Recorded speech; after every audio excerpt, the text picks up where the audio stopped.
ফেসবুকে প্রচারিত একটা ভিডিও নিয়ে গতকাল অনেকেই কথা বলেছেন, অনেকে শেয়ার করেছেন। আমার মনে হয় এই ব্যাপারটা খুব সিরিয়াসলি নেওয়া দরকার, তাই কিছু কথা বলছি। এটা আসলে একটা এআই দিয়ে বানানো ভিডিও এবং খুব কাঁচা ধরনের ভিডিও। আমি এই ভিডিওটা যখন রেকর্ড করছি তখন একদিনের বেশি, মানে 24 ঘন্টার কিছু বেশি সময় গেছে। 4.5 মিলিয়ন ভিউ হয়েছে, সেটায় 108K লাইক হয়েছে, 4.2K কমেন্টস হয়েছে, 56,000 মানুষ এটাকে শেয়ার করেছেন। খুবই কাছাকাছি, আমি আবারও বলছি। আমি কৌতূহল নিয়ে মন্তব্য পড়তে গেলাম। আমার উদ্দেশ্য ছিল এটা দেখা যে মানুষ কি ধরতে পারছে বা কতজন এটাকে ইগনোর করছেন, বাজে বলছেন, এটা ফেক বলছেন, এটা এআই বলছেন। মজার ব্যাপার হচ্ছে খুব অল্প মানুষ সে কথা বলছে, মেজরিটি মানুষ আসলে এটা নিয়ে বিএনপির মুণ্ডুপাত করছে। আমরা সামনের নির্বাচনে কি ধরনের সংকট ফেস করতে যাচ্ছি আমি আসলে নিশ্চিত নই এই সরকার বা নির্বাচন কমিশন কতটা প্রস্তুত আছে তার জন্য। এই যে চ্যানেলটা আছে বা ফেসবুক পেজটা আছে, এখানেই বিএনপির মনোনয়ন পায়নি বলে ছাদ থেকে লাফিয়ে পড়েছেন একজন নারী, সেরকম কথা বলা ভিডিওর ভিউ হয়ে গেছে 1.5 মিলিয়নের মতো কয়েক ঘন্টার মধ্যে। চিটাগংয়ে যে হত্যাকাণ্ড হয়েছে, হত্যাকাণ্ড তো হয়নি, হত্যাকাণ্ড একজনকে হয়েছে, কিন্তু এমপি আহত হয়েছেন, সেটাকে বলা হচ্ছে মনোনয়ন না পেয়ে এই ঘটনা ঘটিয়েছে। এটা 2 মিলিয়নের মতো ভিউ হয়ে গেছে এই 15-20 ঘন্টায়।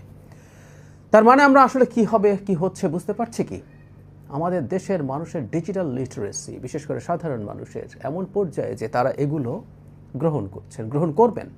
খুবই অ্যালার্মিং একটা সাইন। এটা শুধু নির্বাচন বলে না, ভবিষ্যতে কোনো ধরনের কেওস বাঁধিয়ে দেওয়ার জন্য এগুলো খুব দুর্দান্তভাবে ব্যবহার করা যেতে পারে। খুব ছোট ছোট ক্লিপ, 15-16-20 সেকেন্ড। যদিও একটা ইন্টারেস্টিং স্টাডি আছে, সেটা হলো এই ধরনের ফেক ভিডিওর জন্য 8 সেকেন্ড হচ্ছে 8 সেকেন্ড হচ্ছে সবচেয়ে ভালো পথ। এর মধ্যে মানুষ আসলে বাস্তব, মানে এটা ফেক বা জেনুইন ধরতে দেরি হয়ে যায়।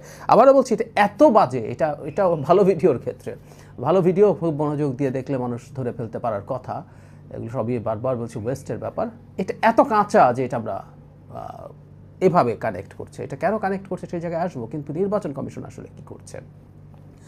আমরা আসলে এমন একটা সময় চলে এসেছি, আমার একটা বইয়ের কথা মনে পড়ছে, the age of surveillance capitalism, Shoshana জুবফের একটা বই। ওনার এটা না পড়লে ওনার লেকচার পাওয়া যায় ইউটিউবে, আমি আশা করি আগ্রহীরা এটা শুনে নেবেন। খুবই চমৎকার ইনসাইটস আছে।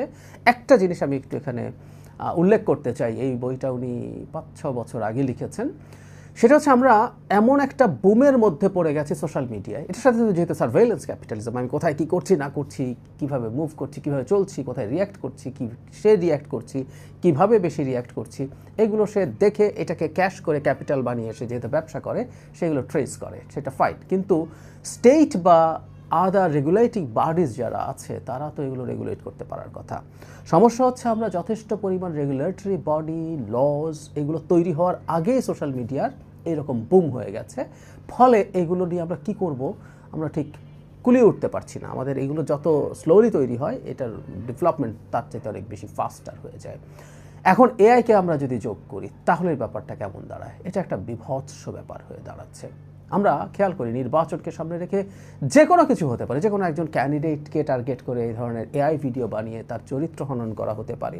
কোনো একজন ক্যান্ডিডেট ধর্ম নিয়ে ডেরোগেটরি মন্তব্য করছেন, যেগুলো নিয়ে খুব সহজে বাংলাদেশে কেওস তৈরি করা যায়, দাঙ্গা বাঁধিয়ে দেওয়া যেতে পারে, এই ধরনের পরিস্থিতি করা যায়। কোনো একজন ক্যান্ডিডেট নির্বাচন থেকে সরে দাঁড়াচ্ছেন, তিনি তার দলের প্রধানদের বিরুদ্ধে কথা বলছেন। মানে আপনি নিজে চিন্তা করুন আসলে কি বলা যায়, কি করা যায়।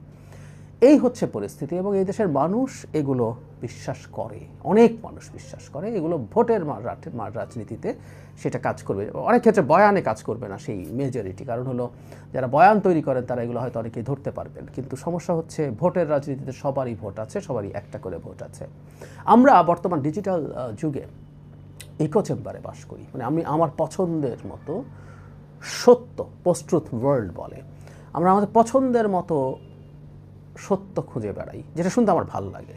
সত্য কঠিন হোক, কঠিনের ভালোবাসিলাম না, সেই রকম না। এখন সত্য কঠিন না, সত্য কমফোর্টেবল সত্য পাওয়া যায়। আমি যেমন সত্য শুনতে পছন্দ করি, সেই রকম জায়গা আছে, সেই রকম ইকো চেম্বার আছে, চ্যানেল আছে, ফেসবুক পেজ আছে, তারা আমাকে সেই রকম কথা শোনায়।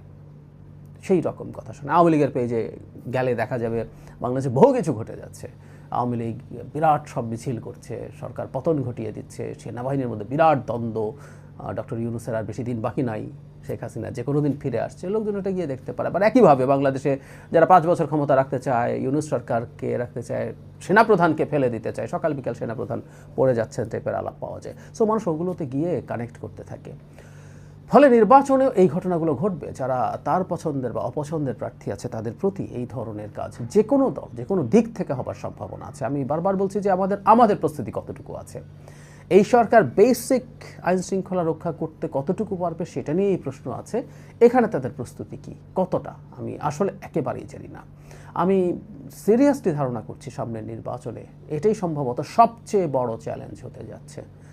AI video, deep fake video, এবং তখন আরও বেটার প্রযুক্তি। আমি মনে করি অন্তত 2-1টা দল আছে যারা এসব করে সবসময়, নানা রকম ফেক জিনিসপত্র ছড়ায়, ফেক ফটো কার্ড ছড়ায়, তারা এই ধরনের কাজ করার প্রবণতা তৈরি হবে। নির্বাচন কমিশন কী করবে আই রিয়ালি ডোন্ট নো। দলগুলো এই ব্যাপারগুলো নিয়ে সিরিয়াসলি ভাবা দরকার, কারণ এবার একেবারেই ভিন্ন মাত্রার ভিন্ন ধরনের একটা নির্বাচন হতে যাচ্ছে। এই সতর্কতাটা এখন থেকে রাখতে হবে এবং এটা নিয়ে পদক্ষেপ নিতে হবে। সরকারকেও কী কী পদক্ষেপ সরকার নিচ্ছে সেটা শুধু নেওয়া না, ভিজিবল করতে হবে। অন্তত একটা কাজ একটু করতে হবে, সেটা হলো এই ধরনের ফেক ভিডিও, ফটো কার্ডের সোর্স খুঁজে বের করে কিছু শাস্তি নিশ্চিত করতে হবে। এগুলো যে শাস্তিযোগ্য অপরাধ শুধু না, শাস্তিযোগ্য অপরাধ, এরকম কিছু শাস্তি নিশ্চিত করার মাধ্যমে এই প্রবণতাকে কিছুটা হলেও চেকের মধ্যে আনার চেষ্টা করা অন্তত আমরা এখনই দেখতে চাই, সময় খুব বেশি বাকি নেই।